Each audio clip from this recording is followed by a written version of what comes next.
Jesse Garrison pulled into the driveway of the two-story Colonial at exactly 6:15, same as every weekday for the past 5 years. The house sat on Maple Street in suburban Connecticut, white with black shutters, a picture of normalcy that had become his prison. He killed the engine and sat for a moment, watching lights glow in the kitchen window. His wife Clara would be making dinner. Her mother Bertha would be hovering nearby, criticizing every choice. And somewhere inside, his 7-year-old daughter Emma would be sitting in silence, trapped in a world without sound. Or so he believed. Jesse grabbed his laptop bag and headed inside. The pharmaceutical sales job kept him on the road 3 days a week, visiting doctors' offices across New England. It was honest work that paid well, but the travel meant missing dinners, missing moments with Emma. Guilt gnawed at him constantly. "You're late." Bertha Larson stood in the foyer, arms crossed over her substantial frame. At 63, she carried herself like a general inspecting disappointing troops. Her steel-gray hair was pulled into a severe bun, and her pale blue eyes held perpetual judgment. "Traffic on 95, Jesse said, keeping his voice neutral. 5 years of marriage to Clara had taught him that arguing with Bertha was pointless. The woman had moved in 3 months after Emma's diagnosis, ostensibly to help. She'd never left. "Emma's been asking for you all day." Bertha's tone implied this was somehow his fault. Well, in her way, Jesse pushed past her into the living room. Emma sat on the floor with her tablet, absorbed in a video with captions. She was small for 7, with Clara's blonde hair and his own dark eyes. When she sensed his presence, she looked up, and her face transformed with joy. He knelt beside her, and she crashed into his arms. Jesse held her tight, breathing in the strawberry scent of her shampoo. She pulled back and signed, "Daddy home. Miss you." Her ASL had improved dramatically over the years. They all had learned it. Jesse, Clara, even Bertha, and her son Rodney, who lived in the converted garage apartment. The Larson family had rallied around Emma's disability, which Jesse appreciated even as their constant presence suffocated him. "Missed you too, princess," he signed back. She couldn't hear him, would never hear him, but he still spoke the words aloud. The doctor said her deafness was genetic, inherited from Clara's side. Bertha's sister had been deaf, and there was a cousin somewhere in Minnesota who couldn't hear either. "Bad luck," they said. "These things happen." Clara appeared in the doorway, wiping her hands on a dish towel. At 32, she was still beautiful, tall and willowy with features that belonged in a catalog. But there was a brittleness to her now that hadn't existed when they'd met in college.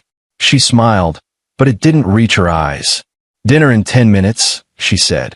"Mom helped with the pot roast." "I'm sure it's great." Jesse stood, kissing Clara's cheek. She stiffened slightly under his touch, then moved away. That night, Jesse lay awake listening to Clara's breathing beside him. She turned her back to him before falling asleep, same as always. Their marriage had become a series of polite exchanges and careful distance. He told himself it was the stress of Emma's condition. Raising a deaf child wasn't easy. The specialists, the therapists, the constant worry about her future, it took a toll. But lately, Jesse had started to suspect the problem went deeper. Clara seemed happiest when her family was around, when Bertha was offering opinions and Rodney was fixing things around the house. Jesse had become an outsider in his own home, valued for his paycheck, but not much else.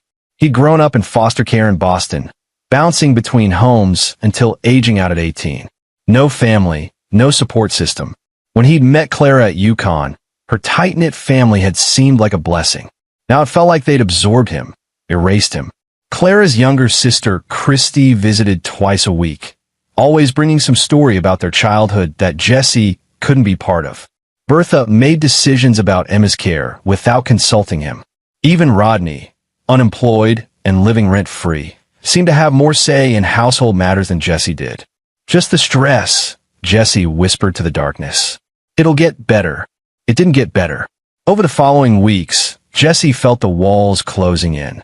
Bertha criticized his parenting, his job, his failure to show up for family dinners when work demanded travel.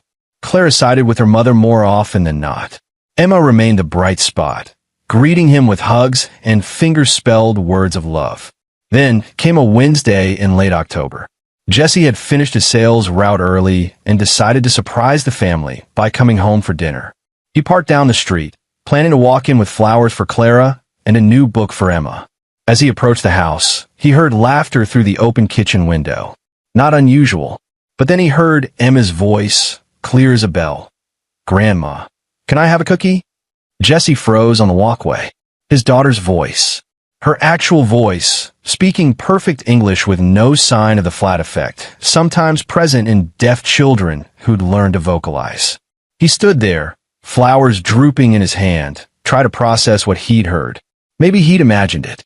The stress, the long drives, the loneliness. Maybe his mind was playing tricks. He shook his head and walked to the front door, key in hand. When he entered, the kitchen went silent. Bertha stood at the counter with Emma beside her, both frozen like deer in headlights. "Jesse." Bertha's voice was sharp. "You're early. Finish the route." He looked at Emma, who was staring at her shoes. "Hey, princess." She looked up and smiled, then signed, "Hi, Daddy. Were you just talking?" The question came out before Jesse could stop it. "Emma, I thought I heard." She was humming. Bertha interrupted. "Sometimes she makes sounds. Doesn't mean anything. You know that." Jesse studied his daughter's face. She wouldn't meet his eyes. Something felt wrong, but Bertha was already ushering Emma toward the stairs, muttering about homework time. Clara emerged from the laundry room, arms full of folded towels. "You're home early. I haven't started dinner yet. It's fine. I'll order pizza." Jesse watched Emma disappear upstairs with Bertha, an uncomfortable itch growing at the base of his skull. "Clara, when was Emma's last hearing test?" "Last month." "What?" I thought I heard something." Clara's expression hardened. "Don't do this, Jesse. Don't give her false hope. The doctors have been clear. Emma is profoundly deaf. My family has a history of genetic hearing loss. You knew this when we got married." "I know, but nothing. You travel all week, and when you're finally home, you question everything. My mother has been here every single day, helping with Emma, managing her therapy schedule, dealing with the school district. Maybe if you were around more, you'd understand how things work." The accusation stung because it held truth. Jesse was gone too much, but he worked those long hours to afford this house, Emma's specialists, the private school Clara insisted upon. He swallowed his response and nodded. "You're right. I'm sorry. Long day." Clara's face softened marginally. "Pizza sounds good. Get Emma's favorite." That night, after pizza was consumed and Emma was tucked into bed, Jesse sat in his home office reviewing sales figures. Through the wall, he could hear Clara talking with Bertha in the master bedroom. Their voices were low but animated. He couldn't make out words, just the cadence of an intense conversation.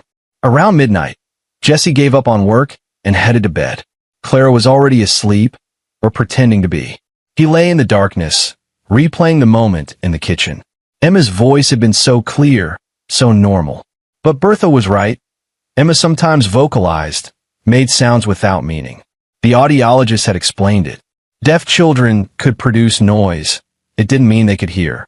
Still, the doubt lingered. The next few weeks passed in the usual rhythm. Jesse traveled Monday through Wednesday, came home to Bertha's criticism and Clara's distance, and treasured his weekend hours with Emma. He tried to shake the suspicion that had taken root in his mind, but it grew like a weed. He started paying closer attention. Emma responded to visual cues perfectly. A hand wave, a light flash, someone entering her field of vision. But what about sounds outside her line of sight? He tested it subtly, dropping a pan in the kitchen when she was facing away. No reaction. Calling her name from another room. Nothing. The test confirmed what he already knew. His daughter was deaf. Except when Jesse came home one afternoon and Emma was in the bathroom with the door closed, he heard humming. Not random noise, but an actual melody. He recognized it. The theme from her favorite cartoon. He pressed his ear to the door, hardly breathing. The humming stopped. A moment later, Emma emerged, saw him, and smiled. She signed. "Need bathroom?" "No, honey. Just passing by." That weekend, Jesse suggested a family outing to the nature center. Bertha immediately protested. Emma had a therapy session scheduled. Clara sided with her mother. Rodney, sprawled on the couch watching sports, didn't even look up. Jesse felt the familiar frustration building, but kept quiet. Arguing never helped. Sunday evening, after Bertha and Rodney left to visit Christy, Jesse seized his moment. Clara was in the shower. Emma was in her room playing. Jesse stood in the hallway outside her door and did something he'd never tried before. He whispered, barely audible even to himself, "I love you, Emma." Through the crack in the door, he saw her head turn slightly. Then she smiled, that private little smile children have when they think no one's watching. She whispered back, just as quiet, "Love you too, Daddy." Jesse's heart stopped. Emma's gaze shifted, and suddenly her face went pale. She was looking past him. He turned. Bertha stood at the top of the stairs, her face a mask of fury. "Emma Claire Garrison." Bertha's voice was ice. "Come here. Now." Emma's eyes went wide with fear. Real, genuine fear. She stood and walked toward her grandmother like a prisoner approaching execution. Bertha grabbed the child's arm. Too hard, Jesse thought, and pulled her down the hallway toward the guest room where Bertha stayed most nights. "Wait," Jesse started forward. "Stay out of this, Jesse. This is a family matter." Bertha's tone brooked no argument. She dragged Emma into the guest room and slammed the door. Jesse stood frozen in the hallway, his mind reeling. Emma could hear. She could hear, and Bertha knew, and the way Emma had looked terrified meant this was something she'd been hiding. Something they'd all been hiding. He moved quietly toward the guest room door, placing his ear against the wood. Inside, Bertha's voice was low and vicious. "What did I tell you about pretending? What did I tell you about the rules?" Emma's voice, small and scared. "I forgot, Grandma. I'm sorry. Daddy was being so quiet. I didn't think." "You don't think. That's the problem. We've been over this 1,000 times. You're deaf, Emma. Deaf. When your father is around, you don't hear anything. Do you understand?" "Yes, Grandma. If you slip up again, if you ruin this for the family, there will be consequences. Real consequences. Do you want to go to the bad place? Do you want to never see your daddy again?" "No." Emma's voice cracked with tears. "I'll be good. I promise." Jesse's hand was on the doorknob when Clara appeared at his elbow. She must have finished her shower, heard the commotion. Her hair was wet, face pale. "Jesse, don't." He turned to face his wife, saw something in her expression he'd never seen before. Guilt. Not surprise. Not confusion. Guilt. "You knew," he breathed. "You knew she could hear." Clara's eyes filled with tears, but she didn't deny it. "Please. Just not now. Come downstairs." "Not now." "Clara, our daughter has been pretending to be deaf for how long? How long has this been going on?" "Since she was 3. The words came out barely audible. "Please, Jesse. Downstairs. I'll explain everything. Like hell you will. I'm getting Emma, and we're leaving. Tonight." "You can't." Clara grabbed his arm. "Jesse, you don't understand. My family, it's complicated."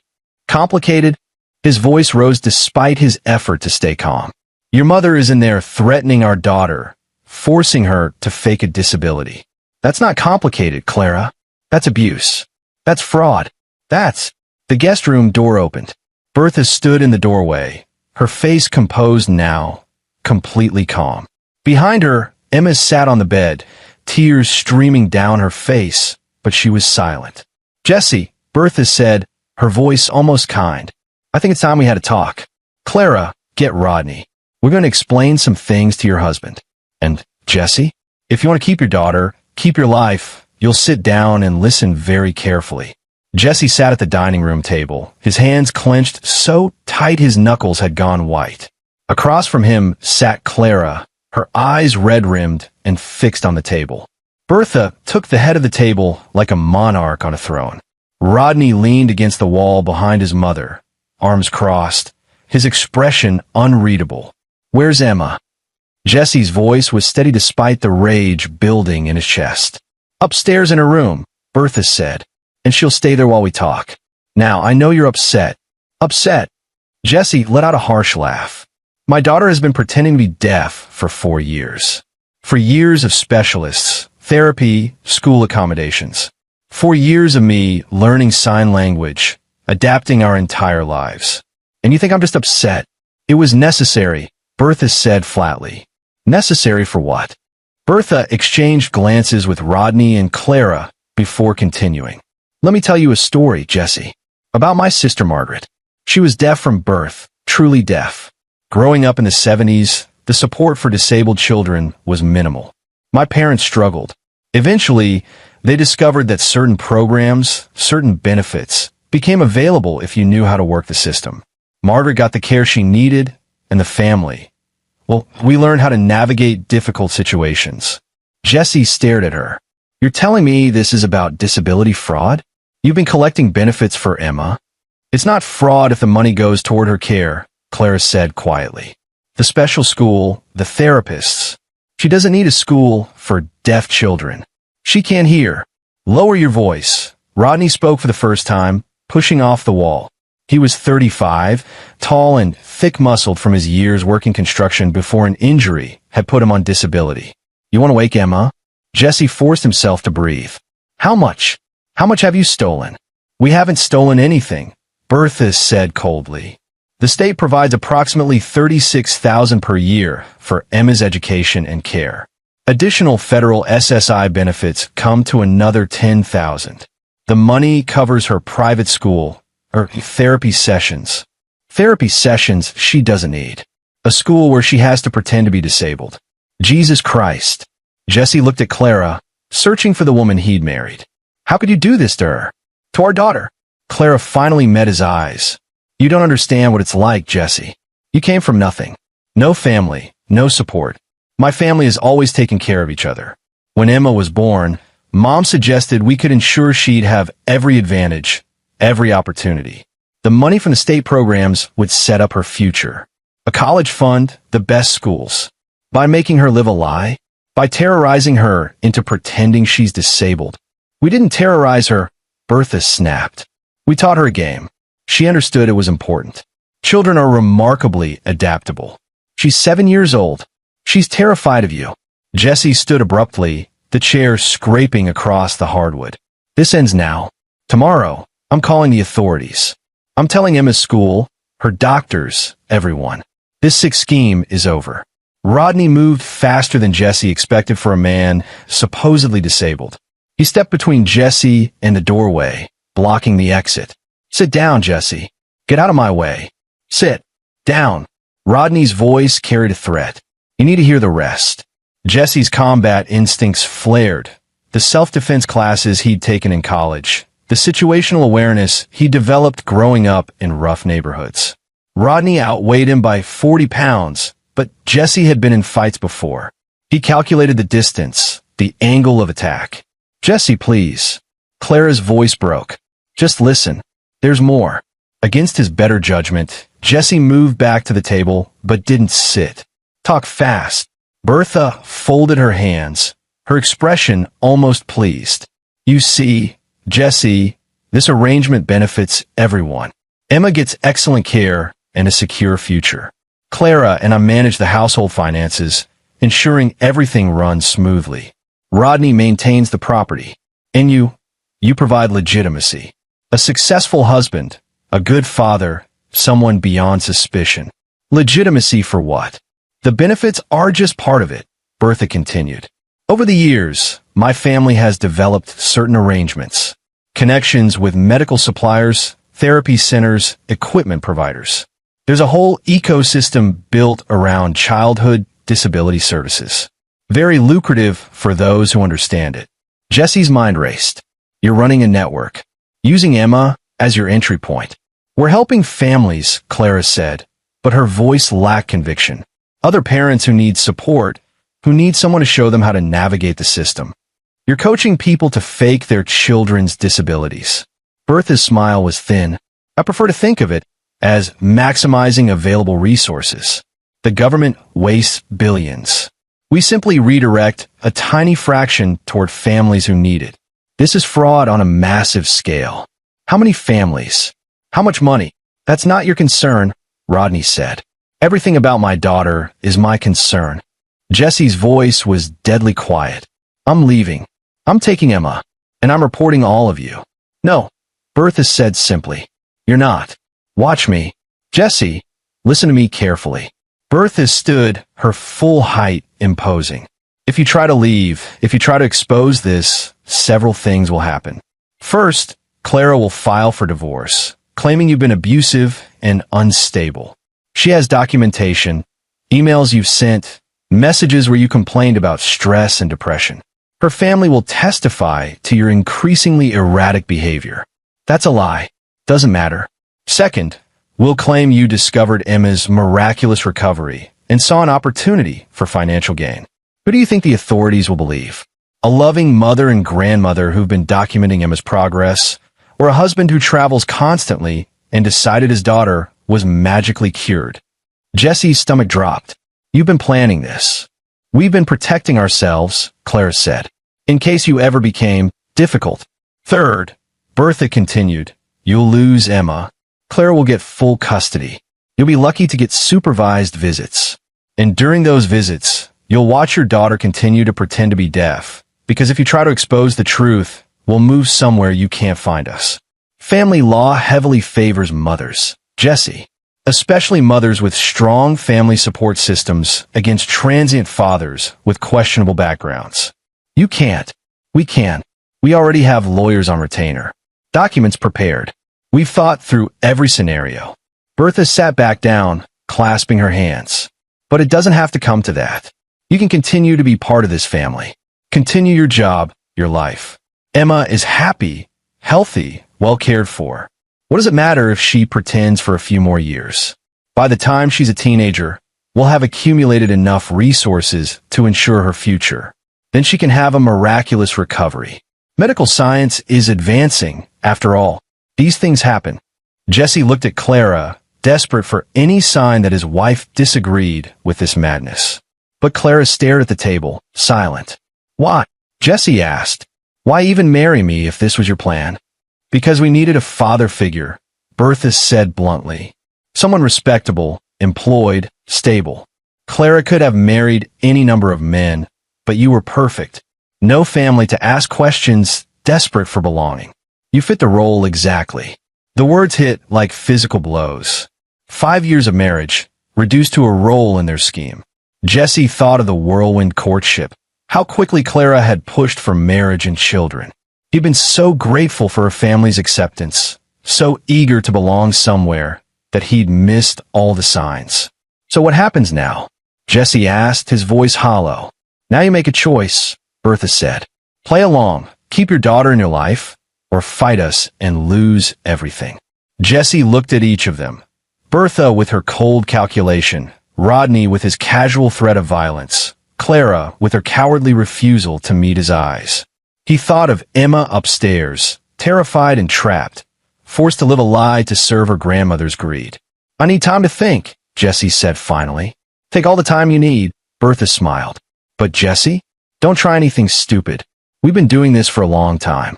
We're very good at protecting ourselves. Jesse walked upstairs on numb legs. He passed Emma's room and heard her soft crying.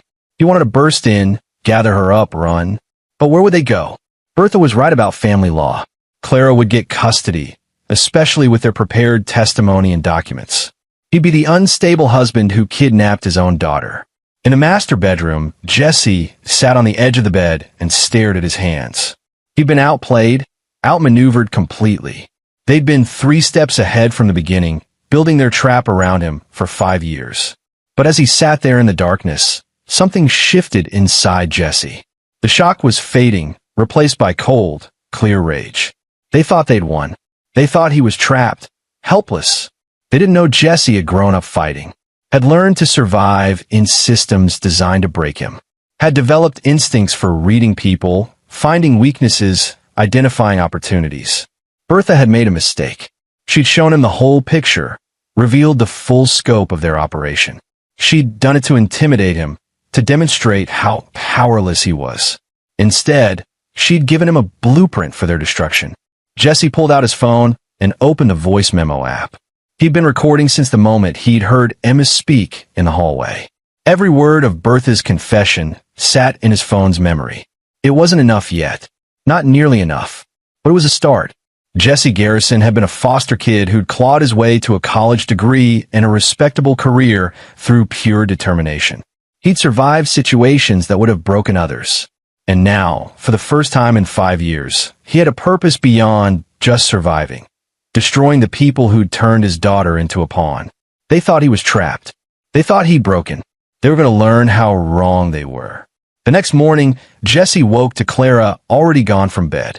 He could hear voices downstairs. Bertha directing breakfast preparations, Emma's silence, the clink of dishes.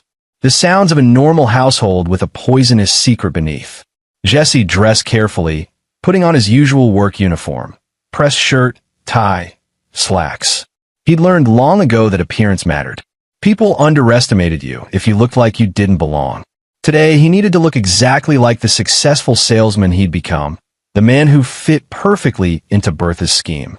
In the kitchen, Emma sat at the table with a bowl of cereal, methodically eating while staring at her tablet. She glanced up when Jesse entered, and for a moment, their eyes met. He saw the question there, the fear, the hope. He gave her the smallest nod. "Wait, trust me," and her expression eased slightly. "Good morning," Jesse said generally. "Coffee's ready," Bertha said from her position by the stove. She was making eggs, her movements precise and controlled. "Clara had an early appointment. She'll be back this afternoon." Jesse poured coffee, his mind racing. Clara's appointment was probably meeting with lawyers, ensuring their documentation was in order. They were tightening the net, preparing for any move he might make. Good. Let them think they were in control. "I've been thinking about our conversation last night," Jesse said carefully.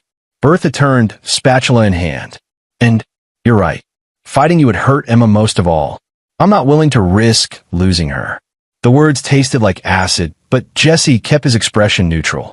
"If this arrangement ensures her future, I can live with it." Bertha studied him for a long moment, her pale eyes searching for deception. Jesse had spent years in sales, perfecting the art of telling people what they wanted to hear.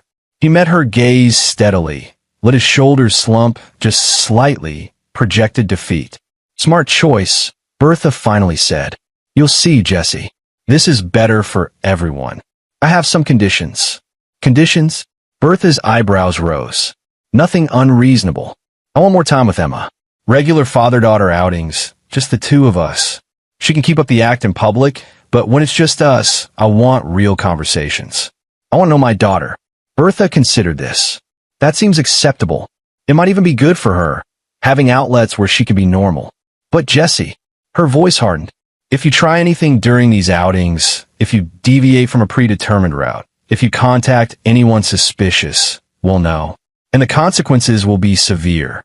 "I understand." "Good. Now eat your breakfast. You have a long drive to Worcester today." Jesse sat across from Emma and signed good morning. She signed back, her movements careful and precise. A 7-year-old who'd become an expert at deception because the adults in her life had forced her into it. After breakfast, Jesse gathered his things for the day's sales route. Before leaving, he knocked on Emma's door. She was sitting on her bed, still in her pajamas. "Hey, princess," he said aloud, then signed the words. She waved, smiling uncertainly. Jesse crossed to her, knelt down, and carefully signed. "I love you. I'm going to fix this. Be brave." Emma's eyes widened. She glanced at the door, then back to him and signed. "Promise?" "Promise." He kissed her forehead and left, forcing himself not to look back. In the hallway, Bertha stood with her arms crossed. "Touching," she said dryly. "Don't be late for dinner." Jesse drove to Worcester, but his mind was already working through the problem systematically. Bertha's operation was extensive, multiple families, medical providers, therapy centers. That meant documentation, money trails, communication records. It also meant accomplices, people who could potentially be turned or who might have made mistakes. At his first sales call, Jesse excused himself and found a quiet corner of the parking lot. He pulled out his phone and called an old college friend, Muhammad Woodward, who'd become an investigative journalist in Hartford. "Jesse Garrison." Muhammad's voice was warm. "Haven't heard from you in forever. How's married life?" "Complicated. Listen, I need advice off the record. Hypothetically, if someone was running a disability benefits fraud scheme, coaching families to fake their children's disabilities, How would you investigate it? There was a pause. That's a hell of a hypothetical. Is this related to Emma? Jesse closed his eyes. Can't say yet. I just need to know the process. Okay. Hypothetically, you'd need hard evidence. Documentation of false medical claims. Testimony from participants willing to flip. Financial records showing improper benefit use. The feds take this stuff seriously. It's federal money being stolen. Health and Human Services has a fraud division, and so does the FBI. But Jesse, Muhammad's voice dropped. If this is what I think it is, be careful. People running schemes like that don't take exposure well. I'm aware. Thanks, Muhammad. Call me if you need help. Real help. Jesse hung up and stared at his phone. He needed evidence, but gathering it while living in Bertha's house, under constant watch, would be nearly impossible. He needed allies, but anyone he contacted put them at risk. He needed time, but every day Emma continued this charade damaged her more. Think, he told himself. You solve harder problems.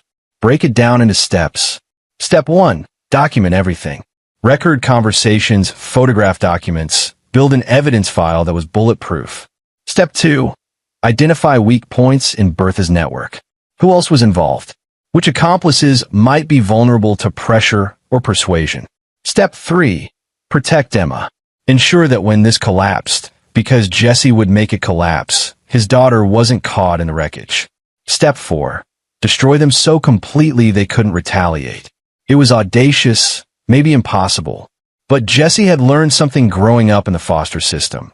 When you had nothing to lose, you could take risks others wouldn't dare.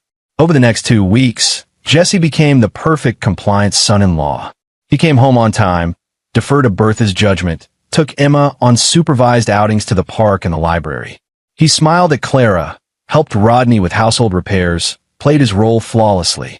And while playing that role, he gathered information. He found Bertha's laptop password by watching her log in, memorizing the keystrokes. Late one night, while everyone slept, he accessed her files and discovered a spreadsheet. Names, addresses, benefit amounts, percentages paid to consultants. 12 families in Connecticut alone, each generating between $30,000 and $50,000 annually in disability benefits. Bertha and Clara took 20% off the top as administrative fees. Jesse photographed everything with his phone, uploading the images to a secure cloud account. He installed a keylogger on the laptop, capturing passwords and communications. He followed Rodney one afternoon and discovered a storage unit in Waterbury. Inside, boxes of forged medical documents, letterhead from doctors' offices, sample prescription pads. Rodney was the forger, creating the paperwork necessary to support their fraud. Jesse documented it all, photographed everything, sent files to his cloud account from various public Wi-Fi locations so they couldn't be traced. He also started paying attention to the families Bertha coached. One mother, Bonita Hill, seemed particularly uncomfortable during a meeting at the house. She brought her son Tommy, who was supposedly autistic but seemed perfectly engaged when the adults weren't watching. After the meeting, Jesse engineered a casual encounter with Bonita at a coffee shop. Mrs. Hill, Jesse Garrison, Clara's husband. We met at the house last week. Bonita tensed immediately. Oh, yes. Hello. Can I buy you a coffee? I want to talk about the program. They sat at a corner table, and Jesse watched Bonita wrap her hand around her cup like she was cold despite the warm afternoon. How long have you been working with Bertha? Jesse asked gently. 6 months. She approached me after Tommy's teacher suggested he might need evaluation. Bertha said she could help us get services without the hassle of traditional channels. And has it helped? Bonita's eyes filled with tears. Tommy's not autistic, Mr. Garrison. He's fine. But we're drowning in debt for my husband's medical bills. Bertha said if Tommy qualified for certain programs, we'd get support money. She made it sound so easy, so harmless. Just attend some therapy sessions, file some paperwork. But now, she wiped her eyes. Now I can't sleep. Tommy asks why he has to pretend. My husband doesn't know. If he finds out, he'll leave me. And if I stop, Bertha says she'll report me for fraud. I go to jail. Jesse reached across the table and took Bonita's hand. What if I told you there was a way out? A way to stop this without going to jail? Bonita stared at him. Ow! I can't explain everything yet. But if you're willing to testify, to tell authorities what Bertha did, how she recruited you, coached you, provided false documents, you'd be seen as a victim, not a criminal. Especially if you came forward first, cooperated fully. She'll destroy me. She has connections, people. Not if she's already in custody when you come forward. Not if there are a dozen other families testifying alongside you. Jessie squeezed her hand. I'm building a case, Mrs. Hill. But I need allies. People willing to stand up when the time comes. Bonita was quiet for a long moment. Finally, she nodded. What do you need me to do? Over the next 3 weeks, Jessie made similar contact with 4 other families in Bertha's network. Each had been coerced, threatened, trapped by their own initial bad decision to go along with the scheme. Each agreed to cooperate when Jessie made his move. But he still needed the big piece, someone in the medical or administrative system who was complicit. The scheme required doctors signing off on false diagnoses, therapists filing fake progress reports, administrators processing fraudulent claims. Someone in the system was being paid to look the other way. Jessie found him by following the money. Bertha's file showed regular payments to AR Consulting, $10,000 monthly. A business license search showed AR Consulting was owned by Adam Kane, who happened to be the regional administrator for Children's Disability Services in the State Department of Health. Adam Kane was the bureaucrat who approved benefit claims, ensured families got fast-tracked, and buried any questions about unusual patterns. He was the keystone of the whole operation. Jessie spent days researching Kane, building a profile. The man lived beyond his means. Nice house in West Hartford, expensive car, country club membership on a government salary. He was also facing a nasty divorce, with his ex-wife claiming hidden assets. Jessie made an anonymous tip to the State Inspector General's office, providing just enough information to trigger an audit of Kane's department. He didn't provide proof yet, just questions. Why did certain families get benefits approved in record time? Why were some medical documents filed incorrectly but still processed? Why did approval rates in Connecticut exceed national averages by 40%?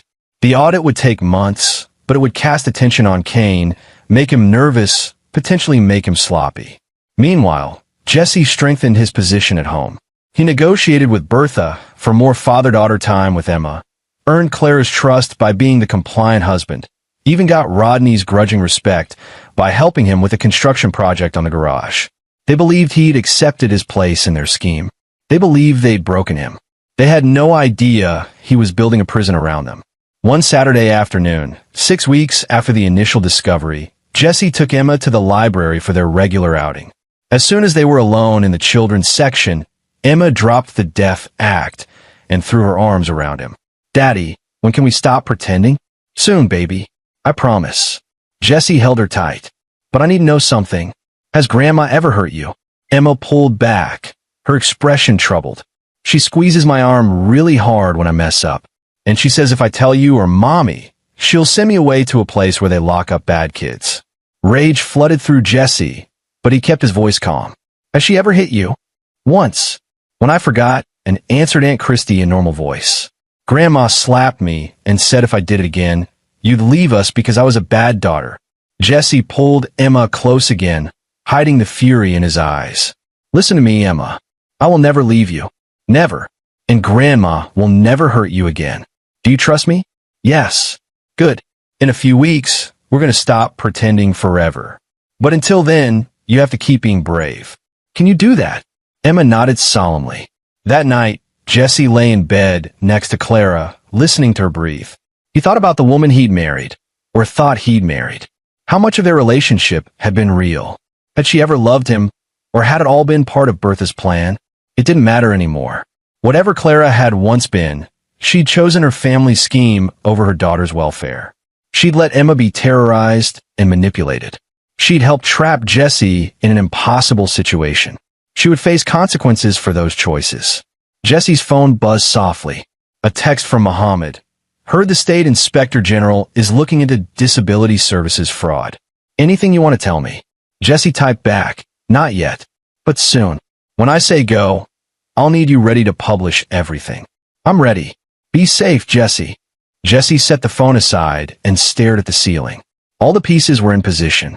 He had evidence, willing witnesses, a journalist ready to expose the story, and a bureaucrat under investigation who would likely turn on Bertha to save himself. He just needed one more thing. Leverage to ensure they couldn't retaliate, couldn't harm Emma, couldn't disappear into the system and emerge somewhere else to start over. He needed to make them confess on record, with witnesses, in a way that left no doubt of their guilt. Jesse smiled in the darkness. He had an idea for that too. It was time to spring the trap. The confrontation came on a Thursday evening in late December. Jesse had spent the day setting everything in motion. Calls to the right authorities, files uploaded to the right servers, messages sent to his network of cooperating families. Muhammad was ready with his story, just waiting for Jesse's signal. The FBI's healthcare fraud unit had been briefed and had agents standing by. Everything hinged on the next few hours. Jesse arrived home at his usual time, but he'd made one change to the routine. He'd invited guests for dinner. He'd told Clara it was colleagues from work, potential clients interested in pharmaceutical contracts. She'd been annoyed but agreed. At 6:30, the doorbell rang.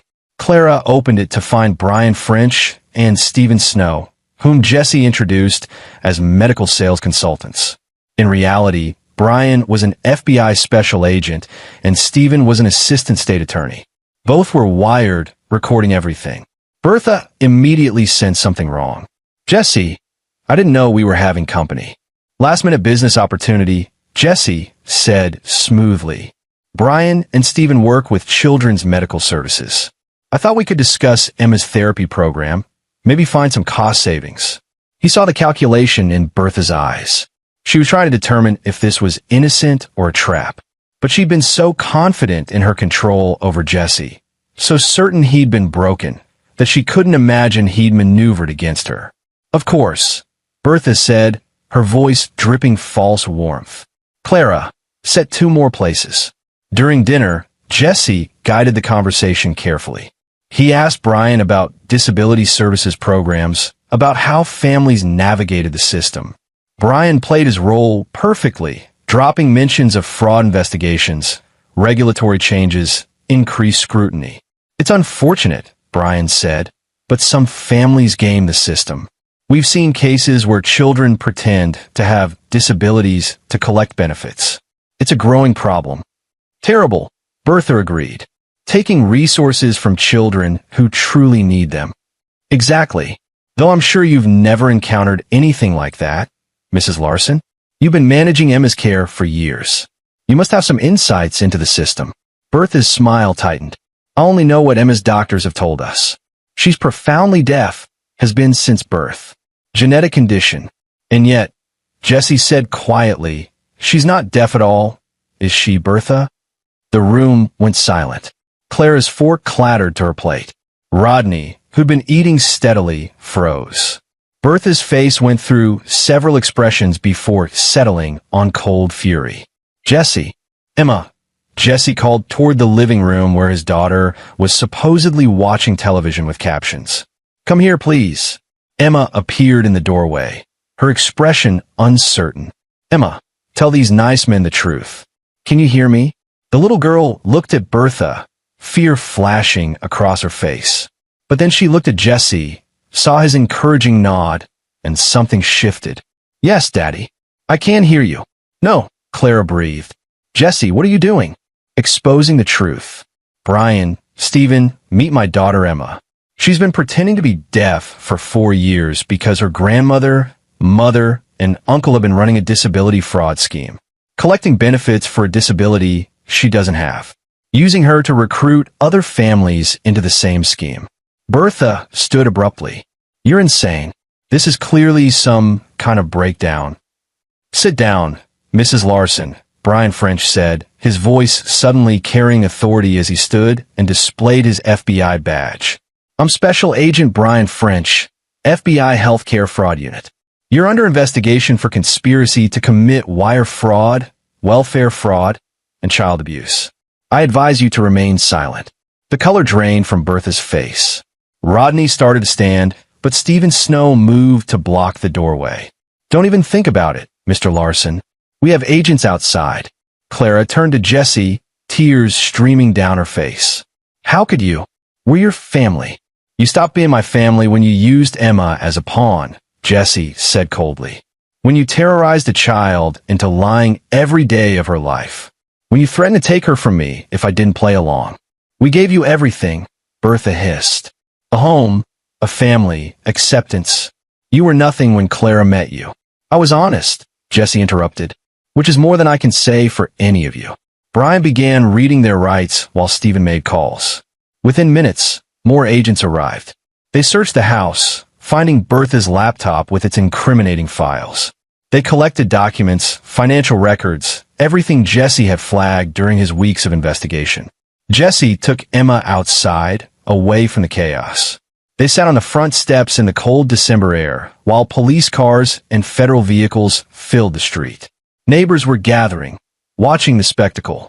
Is it over? Emma asked, her voice small. Almost, Jesse said. There will be court stuff, lots of boring adult things. But yes, baby, it's over. You never have to pretend again. What about Mommy? Jesse closed his eyes. This would be the hard part, explaining to a 7-year-old why her mother was going to jail. Mommy made some bad choices. She's going to have to face consequences. But you and we're going to be okay. I promise. Emma leaned against him, and Jesse wrapped his arms around her, feeling her slight body shake with silent sobs.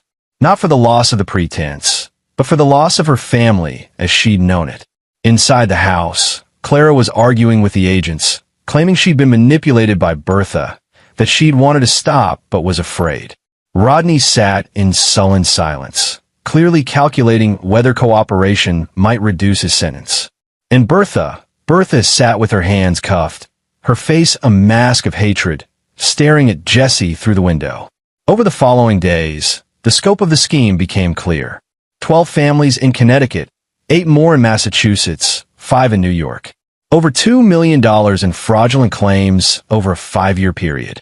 Adam Kane flipped immediately when confronted, providing detailed testimony about how Bertha had recruited him, paid him, ensured smooth processing of false claims. The families Jesse had cultivated as witnesses came forward, their testimony corroborating everything. Bonita Hill sobbed while testifying, describing how Bertha had threatened her, coached her son to fake symptoms, provided false medical records. Muhammad published his investigation, and it went viral. The story of a father who'd exposed a massive fraud scheme to save his daughter resonated nationally. Suddenly Jesse was fielding interview requests, book offers, speaking invitations. He declined them all. He wasn't interested in fame or attention. He just wanted Emma to have a normal life. The legal proceedings took months. Bertha received 15 years in federal prison for conspiracy, fraud, and child endangerment. Rodney got 8 years as an accomplice. Adam Kane received 12 years after his cooperation got him a reduced sentence. Clara was offered a deal, testify against her mother, accept 5 years probation, and surrender custody of Emma to Jesse. She took it. At the custody hearing, she didn't even look at Emma, just signed the papers and walked out. Jesse sold the house on Maple Street and moved with Emma to a smaller place in New Haven, closer to his sales territory. He enrolled her in a regular public school where she thrived, making friends quickly. She started seeing a therapist who specialized in childhood trauma, working through the damage of 4 years living a lie. On Emma's 8th birthday, 6 months after the arrests, Jesse took her to the beach. They built sandcastles and chased waves, and Emma laughed, really laughed without fear or pretense, just pure childhood joy. "Daddy," she asked as they walked along the shore at sunset, "do you think Mommy will ever want to see me?" Jesse knelt down to Emma's eye level. "I don't know, baby. Your mom has a lot to work through. But here's what I do know. You are loved. You are safe. And you never have to be anything other than exactly who you are." Emma hugged him tight. "I love you, Daddy. I love you too, Princess." They walked back to the car as the sun set over Long Island Sound, painting the sky in shades of orange and purple. Jesse thought about the night he'd discovered the truth, standing outside the guest room door, hearing his daughter's voice for the first time in years. He thought about the rage, the fear, the desperate need to protect her. He'd won. Not because he was stronger or smarter than Bertha and her network, but because he'd been willing to fight when it mattered most. Because he'd refused to let them define him as powerless. Because he'd loved his daughter more than he'd feared the consequences of standing up. In the distance, seagulls called and waves crashed against the shore. Emma skipped ahead, free and happy, no longer burdened by the weight of deception. Justice had been served. Not perfectly, never perfectly, but enough. Enough for them to begin healing. Enough for them to build a real life together. As they drove home through the evening traffic, Emma chatted about her school friends, her favorite teacher, an upcoming field trip, normal childhood concerns, normal childhood joy. Jesse listened, his heart full, knowing that every moment of normalcy had been worth fighting for. They'd survived. More than that, they'd won. And there you have it. Another story comes to an end. What did you think? I'd love to hear your thoughts in the comments below. If you enjoy this story, consider joining our community by subscribing. It means the world to us. For more stories like this one, check out the recommended videos on screen. And I'll see you there.